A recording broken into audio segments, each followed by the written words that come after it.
Hi friends, welcome to my channel Dhaniyakula Padma Tulasi. ఈరోజు నేను ఇడ్లీ పిండితోటి పునుగులు వేస్తున్నాను. దానికి కావాల్సిన పదార్థాలు: మైదా పిండి, సన్నగా తరిగిన ఉల్లిపాయలు, క్యారెట్, క్యాప్సికము, అల్లము, పచ్చిమిరపకాయలు, జీలకర్ర అన్నీ కలిపి ఇడ్లీ పిండిలో అన్నీ కలిపి ఉల్లిపాయలు, పచ్చిమిరపకాయలు, అల్లం, క్యాప్సికమ్, క్యారెట్ అన్నీ కలిపి మైదా పిండి కూడా వేసి మనకి ఎంత కావాలో అంత చూసుకుని మైదా పిండి కలుపుకుని తర్వాత దాంట్లో కొత్తిమీర కూడా వేసి కలుపుకొని మనకి బోండాలు వేయడానికి రెడీగా ఉండేటట్టుగా పిండి చూసుకోవాలి. ఫస్ట్ టైం కనుక నా ఛానల్ని చూస్తున్నట్టయితే సబ్స్క్రైబ్ చేసుకోండి, బెల్ ఐకాన్ క్లిక్ చేసుకోండి, నోటిఫికేషన్స్ మీకు వస్తాయి. నూనె కాలిందో లేదో బాండీలో చూసుకోవాలి, చెక్ చేసుకోవాలి. నేను మీకు ఒక చిన్న టిప్ చెప్తాను, పాతకాలంది నాకు తెలిసిన చిట్కా.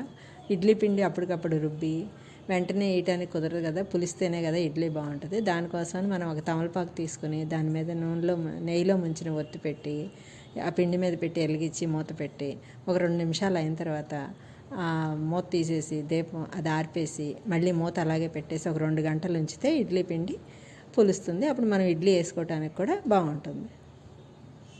నూనె కాగిందో లేదో చెక్ చేసుకుని ఇప్పుడు మనం బోండాలు వేసుకోవచ్చు అన్నమాట. బోండాలు వేసుకున్నాక అన్నీ వేసేసుకుని వరుసనే అవి గోల్డెన్ బ్రౌన్ కలర్ వచ్చిందాక ఏగినిచ్చి గోల్డెన్ బ్రౌన్ కలర్ వచ్చి తీసేయాలి.